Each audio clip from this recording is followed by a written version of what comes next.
अस्सलाम वालेकुम नाज़रीन, मैं हूं ज़की अब्बास। दोस्तों, आपने लग्जरी क्रूज देखे ही होंगे, पर क्या आप जानते हैं कि ये हमेशा ही सफेद रंग के क्यों होते हैं? और दोस्तों, जिंदा सांप तो खतरनाक होता ही है, लेकिन क्या आप जानते हैं कि मरा हुआ सांप भी आपको नुकसान पहुंचा सकता है? ऐसे ही अमेजिंग फैक्ट्स आप आज की इस वीडियो में जानेंगे।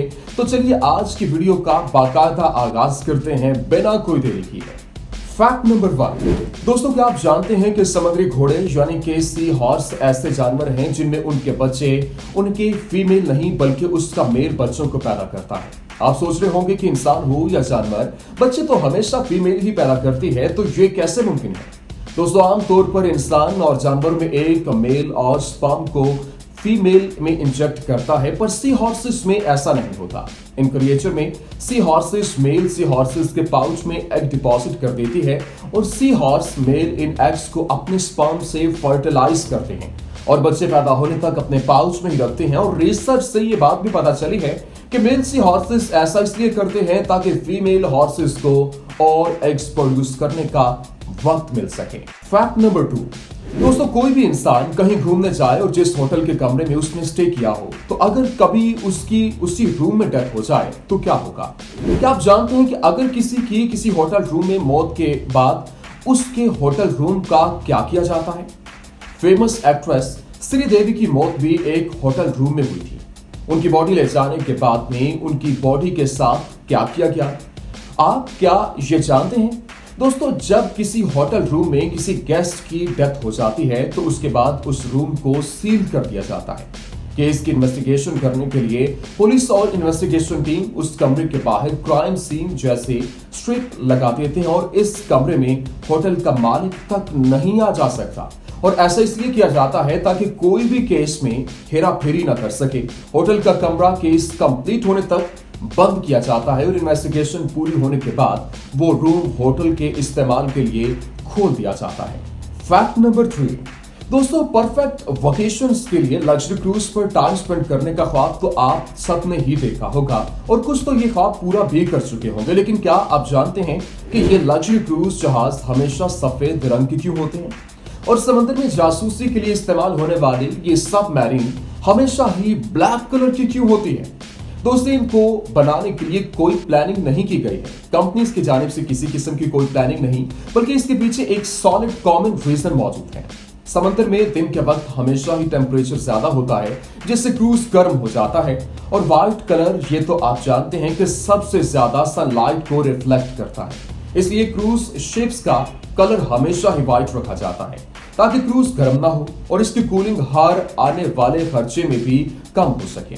सबमरीन की बात की जाए तो इसकी वजह भी सिंपल है कि ब्लैक कलर रेडिएशन और सनलाइट को एब्सॉर्ब करता है, जिसकी वजह से सबमरीन पानी के अंदर साउंड वेव्स और दूसरी तरह की रेडिएशन को आसानी से एब्सॉर्ब कर लेती है। ज्यादातर सबमरीन्स कंट्री के पानी की हिफाजत और जासूसी के लिए इस्तेमाल होती हैं और ये सबमरीन्स अपने रंग की वजह से आसानी से गहरे पानी में भी छुप सकती हैं। Fact number 4। दोस्तों, मार्केट्स में ऐसी बहुत सी कंपनीज हैं जिनका मेन बिजनेस कुछ और होता है, मगर बाद में उन्होंने अपने बिजनेस को डाइवर्सिफाई कर लिया और ऐसे ऐसे काम करने लगे जिनका उन कंपनीज को कोई तजुर्बा नहीं था। पर इस डाइवर्सिफिकेशन को टॉप पर ले गई पेप्सी कंपनी, जो कि एक वक्त में दुनिया की 6ठी लार्जेस्ट नेवल फोर्स की मालिक बन गई। दोस्तों, असल में वर्ल्ड वॉर 2 खत्म होने के बाद रूस मुल्क भी बहुत आगे आने लगा। अमेरिकन कंपनी पेप्सी थी और उसका टेस्ट रशियन की जुबान पर चढ़ चुका था और पेप्सी को रशिया जैसा मुल्क अपने मुल्क में लाने के लिए कुछ भी करने को तैयार था। पर दोस्तों, रशिया में पेप्सी लाना इतना आसान काम नहीं था क्योंकि सॉवियत करेंसी इंटरनेशनल मार्केट में लीगल नहीं थी और इससे वर्ल्ड ट्रेड भी नहीं की जा सकती थी। तो इन हालात में रशिया और पेप्सी ने बिजनेस सिस्टम के लिए बॉटल सिस्टम का इस्तेमाल किया। रशिया ने पेप्सी बॉटल्स के बदले में वोडका बॉटल्स ऑफर की, लेकिन पेप्सी को ये डील अच्छी नहीं लगी और रूस ने पेप्सी को उसकी कोल्ड ड्रिंक के बदले में अपनी नेवी का एक फ्लीट ऑफर किया और रशिया ने पेप्सी को 17 सबमरीन्स, एक फ्रैगेट, एक क्रूज और एक डिस्ट्रॉयर दे दिया था। और इस तरह पेप्सी उस वक्त 6ठी strong powerful military world wide बन गई थी और बाद में पेप्सी कंपनी ने आहिस्ता आहिस्ता अपने मिलिट्री एसेट्स को सेल करना शुरू कर दिया। Fact number 5। दोस्तों हम लोगों के घर में कार मौजूद हो या ना हो, मगर बगैर मोटरसाइकिल के हमारा गुजारा नहीं होता। मुश्किल से अब तो 15 साल की उम्र में ही घर वालों से बाइक की जिद करने लगते हैं और पेट्रोल डलवाने के लिए जेब में पैसे हो या ना हो, मगर बाइक का टेंशन खूब रहता है। बाइक के दीवानों, क्या आपने कभी इस बात पर गौर किया है कि दिन और रात में बाइक और स्कूटी की हेडलाइट्स हमेशा ही ऑन क्यों रहती हैं? ये कोई ट्रेंड नहीं होता, कुछ मुल्कों में ये गवर्नमेंट रूल होता है। दोस्तों बाइक के इस फीचर को AHO कहा जाता है। यह सिस्टम इंजन के स्टार्ट होते ही ऑन हो जाता है और आपकी बाइक की हेडलाइट दिन हो या रात तब तक बंद नहीं होती जब तक इंजन को ऑफ न कर दिया जाए। इन बाइक्स में कंपनी हेडलाइट्स को ऑफ करने का स्विच मौजूद ही नहीं होता, सिर्फ डिपर ही मौजूद होता है।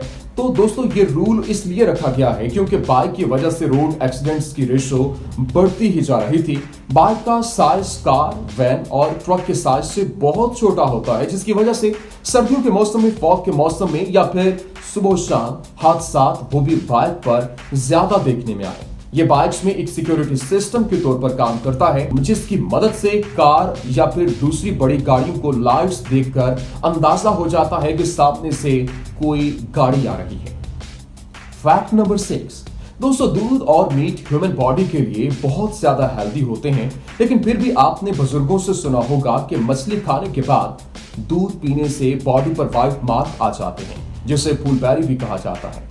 पर दोस्तों रिसर्च से यह पता चला है कि ऐसा कोई भी प्रूफ नहीं मिला कि मछली और दूध के इस्तेमाल से फुलबेरी हो जाती हो। दोस्तों मीट चिकन का हो या फिश का, उसके बाद दूध पीने से कोई भी जिस्म पर फुलबेरी नहीं निकलती। दुनिया में बहुत से ममालिक में मीट और दूध को मिलाकर अलग अलग तरह की डिशेस तैयार की जाती हैं, जैसा कि फिश मीट कढ़ाई। और अगर कोई फिश और मीट के मिलने से नुकसान होता तो यकीनन ये डिशेस बिल्कुल भी पॉपुलर ना होती। फैक्ट नंबर 7, दोस्तों सबसे तेज दौड़ के world record holder Usain Bolt के बारे में तो आप जानते ही होंगे। बोल्ट की रफ्तार को ट्रेन के साथ कंपेयर किया जाता है। साल 2009 में 9.58 सेकंड्स में ही 100 मीटर दौड़ने का वर्ल्ड रिकॉर्ड अपने नाम किया था, जिसको तोड़ना तो दूर की बात, कोई इसके आसपास भी नहीं आ सका। दोस्तों एक आंट जो कि सहारा में मौजूद है, जिसका नाम सिल्वर आंट है, ये आंट अपनी बॉडी के हिसाब से हुसैन बोल्ट से 10 गुना ज्यादा स्पीड से दौड़ती है। आप ये यकीनन सोच रहे होंगे कि एक चींटी और इंसान का मुकाबला कैसे किया जा सकता है। दोस्तों ये बात साइंटिफिकली प्रूव हो चुकी है कि दुनिया भर में बहुत सी रिसर्चेस हुई, लेकिन जर्मनी की यूनिवर्सिटी ऑफ ULM के एक साइंटिस्ट ने हुसैन बोल्ट से ये टाइटल छीन लिया और इस चींटी के नाम कर दिया है। उन्होंने रिसर्च में बताया है कि सिल्वर आंट की स्पीड 855 मिलीमीटर पर सेकंड है, यानी कि एक सिल्वर आंट अपनी बॉडी लेंथ से 108 मिलीमीटर स्पीड से ज्यादा चलती है, जबकि हुसैन बोल्ट अपनी बॉडी से 5.35 गुना तेज स्पीड से दौड़ते हैं। अगर ये आंट हुसैन बोल्ट के साइज की होती तो 20 गुना ज्यादा स्पीड से दौड़ती। फैक्ट नंबर 8, दोस्तों जिंदा सांप तो खतरनाक होता है, लेकिन क्या आप जानते हैं कि मरा हुआ सांप भी आपको नुकसान पहुंचा सकता है? जी हां दोस्तों, रिसर्च से यह पता चला है कि मरा हुआ सांप भी आपको डस सकता है। रिसर्च से यह पता चला है कि सांप के मरने के बाद उसमें आयरन सेंसर्स एक्टिव हो जाते हैं और जब मरे हुए सांप के साथ छेड़छाड़ की जाती है तो तब उसके नर्वस सिस्टम और आयरन्स एक्टिव हो जाते हैं, जिससे सांप के ब्रेन में हलचल पैदा हो जाती है, जिसकी वजह से उसका सर कटा होने के बावजूद भी वो इंसान को डस सकता है। कोबरा भी ऐसा ही जहरीला सांप है जिसका सर कटने के बावजूद भी वो आपको डस सकता है। फैक्ट नंबर 8, दोस्तों क्या आप जानते हैं कि जॉन ली एक ऐसा शख्स था जिसको कोर्ट ने एक लड़की के कत्ल में 3 बार फांसी की सजा सुनाई थी, लेकिन ये तीनों बार फांसी से बच गया था। जब जज ने जॉन ली को मुजरिम साबित होने के बाद फांसी की सजा सुनाई थी, तब वो यही कहे जा रहा था कि खून उसने नहीं किया, मगर उसकी किसी ने बात नहीं सुनी। फिर उसने कहा कि अगर गॉड है तो उसे बचाने जरूर आएगा। 23 फरवरी 1885 में जब उसको फांसी की सजा दी गई थी, तब फांसी के तख्ते को खोला गया तो सब हैरान रह गए, क्योंकि जॉन को ठीक से फांसी लगी ही नहीं। जॉन को लगातार 2 दिन फांसी लगाने की कोशिश की जाती रही। जब उस मौका पर मजीद रिसर्च की गई तो पता चला कि लोहे के टुकड़े की वजह से फांसी का तख्ता जैम हुआ पड़ा था। अब आप बताएं दोस्तों, कोई मिरेकल था या फिर टेक्निकल फॉल्ट? हमारे साथ कमेंट सेक्शन में जरूर शेयर कीजिएगा। उम्मीद करते हैं कि आपको हमारी ये वीडियो पसंद आई होगी। वीडियो पसंद आने की सूरत में लाइक कीजिए, शेयर कीजिए और हमारे चैनल को सब्सक्राइब करना मत भूलिएगा।